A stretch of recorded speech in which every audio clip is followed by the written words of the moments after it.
The only way to handle danger is to face it. If you start getting frightened of it, then you make it worse. Because you project onto it all kinds of bogies and threats which don't exist in it at all. Whenever you meet a ghost, don't run away. Because the ghost will capture the substance of your fear and materialize itself out of your own substance. And will kill you eventually. Because it will take over all your own vitality. So then, whenever confronted with a ghost, walk straight into it. And it will disappear. We've got to survive. You must survive. That's the great thing we're all working under. And pounding it out day after day in anxiety. Because this is a description of anxiety. Anxiety is the fear that one of a pair of opposites might cancel the other. Forever. And if by any chance, by any means, you find out that that is not so, you have an entirely new attitude to what human beings are doing, which may be very creative, but which also may be very dangerous. You see through the game. You are only just kidding that you're just poor little me. See, the function of a guru, that is to say a spiritual teacher in India, is to give you a funny look in the eye. Because you come to him and say, Mr. Guru, I have problems. I suffer and it's a mess and I can't control my mind and I'm miserable and depressed and so on. And he gives you a funny look. And you feel a bit nervous about the way he looks at you. Because he's reading your thoughts. And this man is a great magician. He can read everything that's in you. He knows right down into your unconscious, and you know all the dreadful things you've thought, and all the awful desires you have, and you are rather embarrassed that this man looks right through you and sees them all. But that's not what he's looking at. He's giving you a funny look for quite another reason altogether. Because he sees in you the Brahman, the Godhead, just claiming it's poor little me. That's why he gives you a funny look. And why he seems to see right through you. As if to say, Shiva, old boy, don't kid me. I know who you are. But you're coming on beautifully in this act. That you're somebody else altogether. And I congratulate you. You're doing a wonderful job. Playing this part, which you call the person, my person. So, it's all very well. Anybody can have ecstasy. Anybody, as a matter of fact, can become aware that he is one with the eternal ground of the universe. But since that's what you are anyway, I'm going to ask, so what? When a hero goes on an adventure, and he leaves his people, and is going to a strange land, he can go away and just hide himself round the corner in an obscure house, and then appear a year later and say, I've been on a heroic journey, and tell all sorts of tales. And they say, prove it. Because they expect him to bring back something which nobody has seen before. Then they believe you've been on a journey. So in the same way exactly, anybody who goes on a spiritual journey must bring something back. Because if you just say, oh man, it was a gas. Anyone can say that. Now this is why in the doctrines of Buddhism there is a differentiation between two kinds of enlightened beings. They are both forms of Buddha, which is to say the word Buddha means somebody who has awakened, who has discovered the secret behind all this. And in other words, all this thing we call life with its frantic concerns is a big act, which you, in your unconscious depths, are deliberately setting up.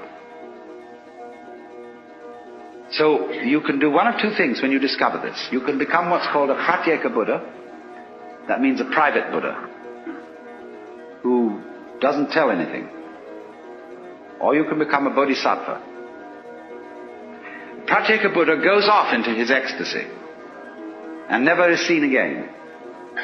Bodhisattva is one who comes back and appears in the everyday world and plays the game of the everyday world by the rules of the everyday world. But he brings with him upaya. He brings with him some way of showing that he's been on the journey, that he's come back, and he's going to let you in on the secret too. If you will play it cool and also come back to join in the everyday life of everyday people. The first thing then is to discover what indeed you do love, if anything, and you will find there is something. And then go into the nature of that. Now it's said that selfish people love themselves is something which you thought was other than yourself. Even if it be very ordinary things such as ice cream or booze, in the conventional sense, booze is not you, nor is ice cream. It turns into you in a manner of speaking when you consume it, but then you don't have it anymore. And so you look around for more in order to love it once again. But so long as you love it, you see, it's never you. When you love people, even however selfishly you love them, because of the pleasant sensations they give to you, still, it is somebody else that you love. And as you inquire into this, as you follow honestly your own selfishness, many interesting transformations begin to come about in you. One of the most interesting transformations of being directly and honestly selfish, in the same way that, for example, cats are, is that you stop deceiving people. If what you define as you is inseparable from everything which you define as not you, just as front is inseparable from back, then you realize that deep down between self and other there is some sort of conspiracy. If these things always occur in combination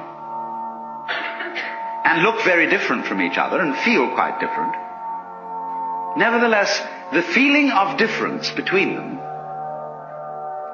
allows each one to exist. And so underneath the opposition or the polarity between self and other, or between any other pair of opposites you can think of, there is something in common, as there is, for example, between figure and background. You can't see a figure without a background. You can't have an organism without an environment. Equally, you can't have a background without a figure, or an environment without organisms in it, or without things in it. You can't have space which is unoccupied by any solid. You cannot have solids not occupying some space. This is absolutely elementary, and yet we don't realize it, because, for example, the average person thinks that space is nothing. That it's just a sort of not there-ness in which there are things. And we are slightly afraid that not there-ness, that nothingness, that darkness, that the negative poles of all these oppositions will win. That they will eventually swallow up every kind of being and every kind of there-ness. But when you catch on to the game, you realize that that won't happen. Because what is called not existing is quite incapable of being there without the contrast of something called existing. It's like the crest and the trough of a wave. You can't have a wave that is all trough and no crest, just as you can't have a wave which is all crest and no trough. Such a thing has never been manifested in the physical universe. They go together.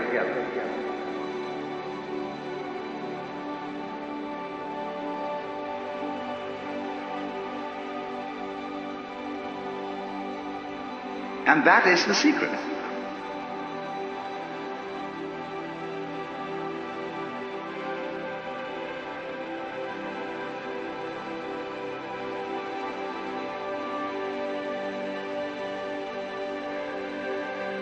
There really is no other secret than that.